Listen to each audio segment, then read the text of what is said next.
Back, ladies and gentlemen, you're watching India Tonight with me, Sumita. Kareer, and our top story this hour. Well, a day after India struck back with diplomatic and economic action against Pakistan in the aftermath of the Pahalgam massacre, the all-party meeting called by the central government concluded in Delhi. Home Minister Amit Shah, Defence Minister Rajnath Singh, External Affairs Minister Dr. S. Jaishankar, FM Nirmala Sitharaman, and leaders of various political parties were present at the meeting. Leaders paid homage to Pahalgam terror attack victims and observed a 2-minute silence. Speaking after the meeting, Congress MP and leader of the opposition in Parliament, Rahul Gandhi, said that the opposition has expressed full support to the government. The opposition will support the government on any decision, said Mr. Gandhi. Earlier, Home Minister Amit Shah and External Affairs Dr. S. Jaishankar met President Draupadi Murmu. The MEA also briefed envoys of select nations. At least envoys of 20-plus countries were briefed. Prime Minister Narendra Modi also spoke at a rally in Bihar earlier in the day. He said that culprits responsible for the Pahalgam terror attack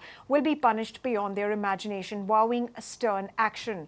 And Jammu and Kashmir Chief Minister Omar Abdullah also chaired a meeting of the cabinet today. Meanwhile, Army Chief General Upendra Dwivedi is likely to visit Pahalgam terror attack spot tomorrow, according to several reports. Meanwhile, Pakistani entities, the neighbouring nation's account on X has been withheld in India, and Pakistani nationals are returning as per government diktat. All Pakistani nationals in India are told to leave India by April the 27th.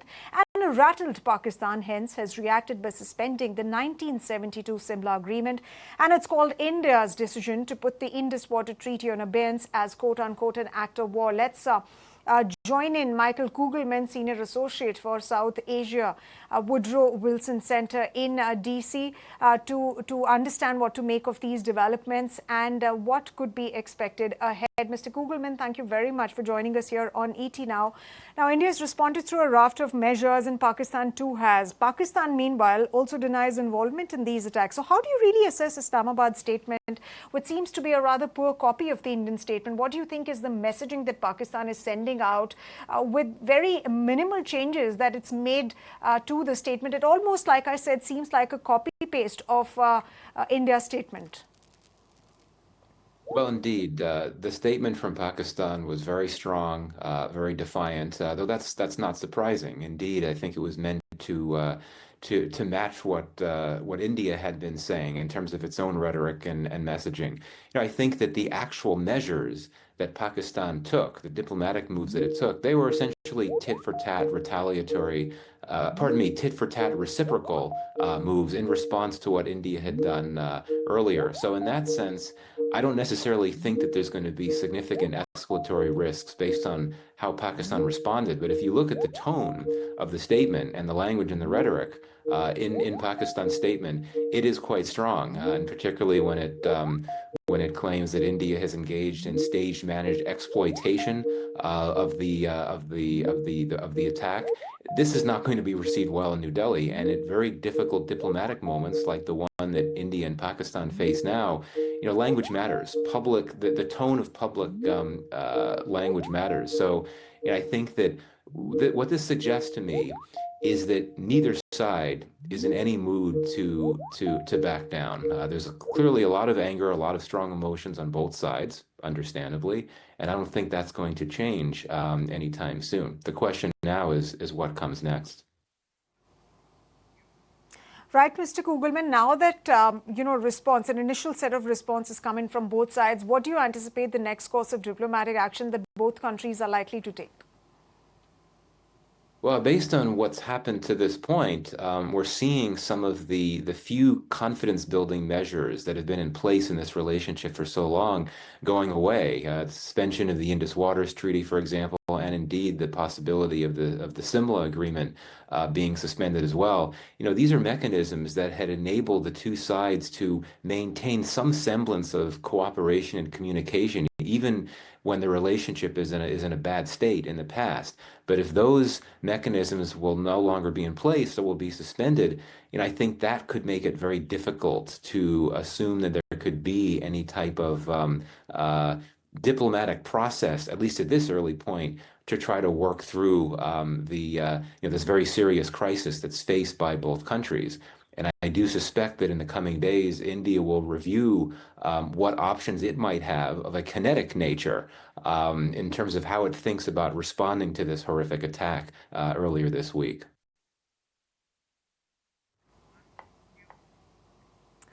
Mr. Kugelman. Now, let me also ask you about, the military side of the situation. Now, both countries are heavily militarized in this region. How do you really see the situation evolving in terms of a military escalation or limited airstrikes? Do you think that could be an option that that India or, perhaps Pakistan would be exercising?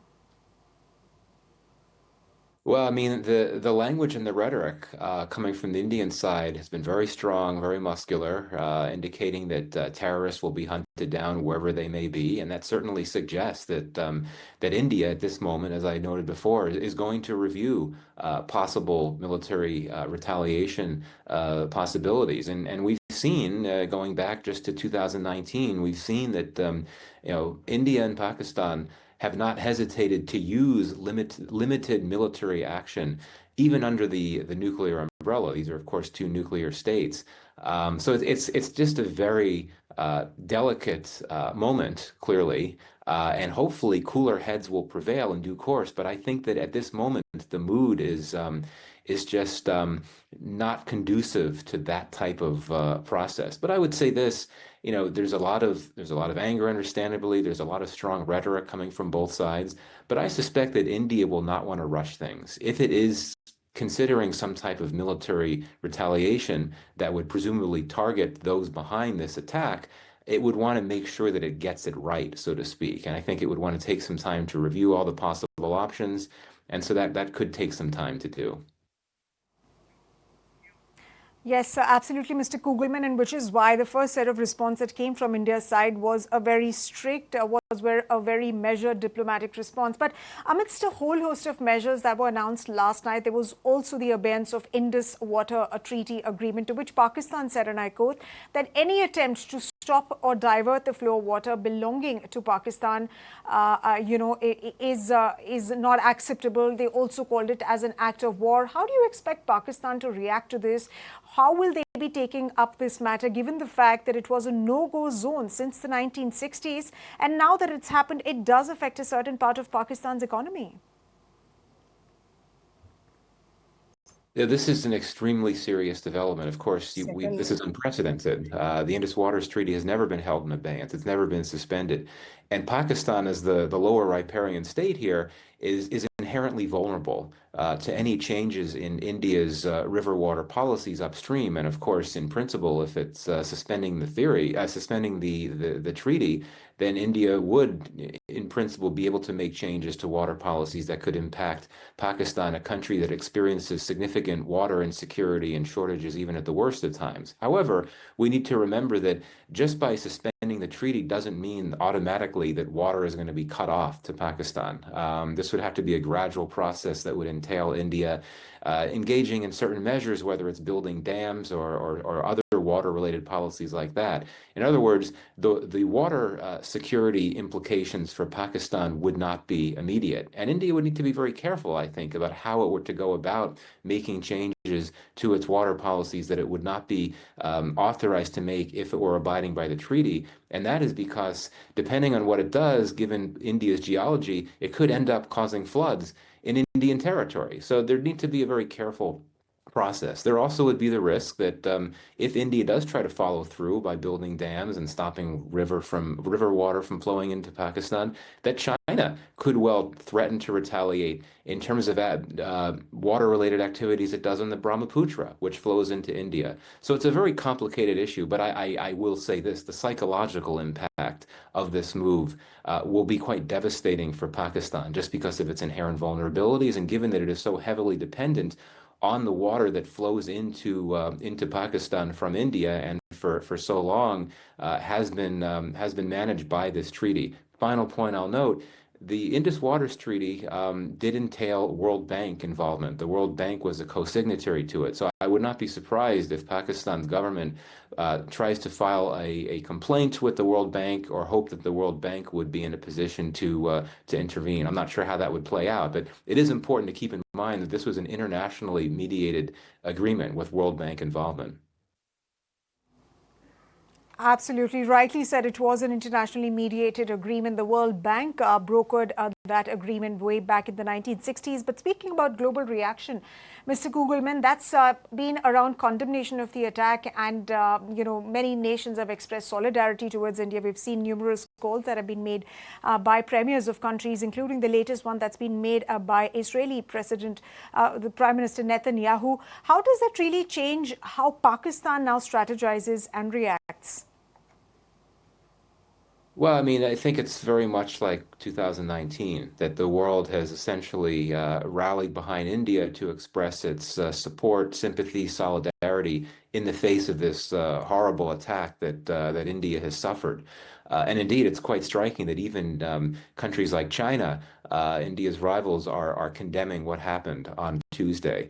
So, I think that India and Pakistan will proceed how they decide to, I think regardless, at least initially, of what the global pulse is, so to speak. But I think it is important for New Delhi, knowing that, at this point, it does have the world's sympathy and support. And I think it's especially important that the U.S. Vice President J.D. Vance, who of course has been in India this week, he had a call with Prime Minister Modi recently in which he pledged that the U.S. would provide all assistance to India in this joint fight against terrorism. So that level of buy-in and support from the U.S., I think, will be very important and empowering for India as it considers how to respond at this very difficult moment.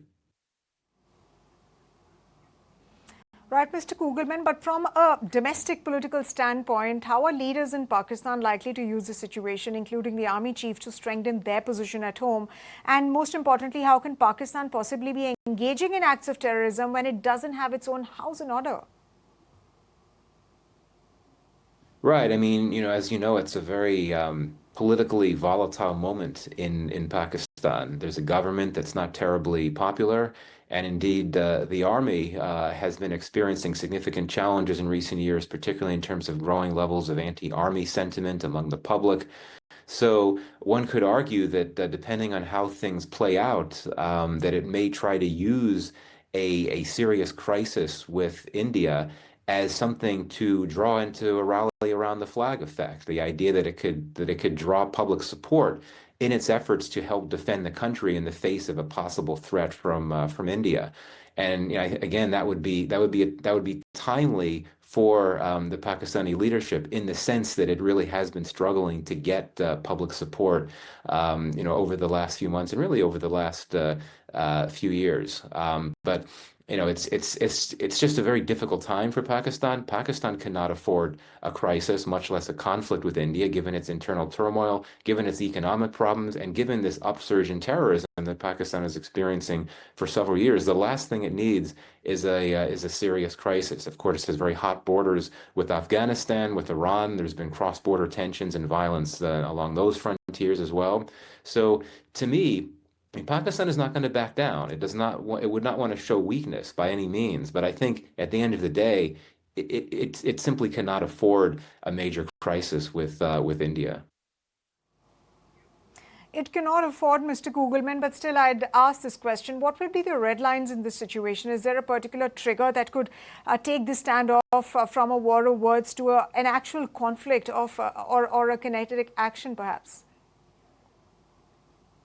Well, I think the question is what type of kinetic measures, what type of military measures might be taken by India. I mean, I think that's the big question. And we could agree that this is something that New Delhi is going to think about in the coming days, what type of kinetic response or responses it might wish to take. And depending on the nature of those possible responses, I think that could dictate the way in which Pakistan could hypothetically respond through its own kinetic moves.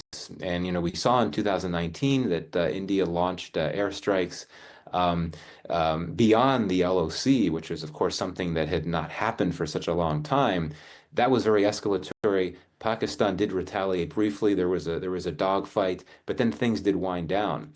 But depending on what India chooses to do, if it chooses to engage in kinetic measures, that and how Pakistan responds to that, depending on what those moves are by India, I think that'll really give us a better sense as to how things could go and how far up the escalatory ladder the two sides climb. But at that point, things could get very, very troubling because, as we all know, these are two nuclear states that are facing off at the moment.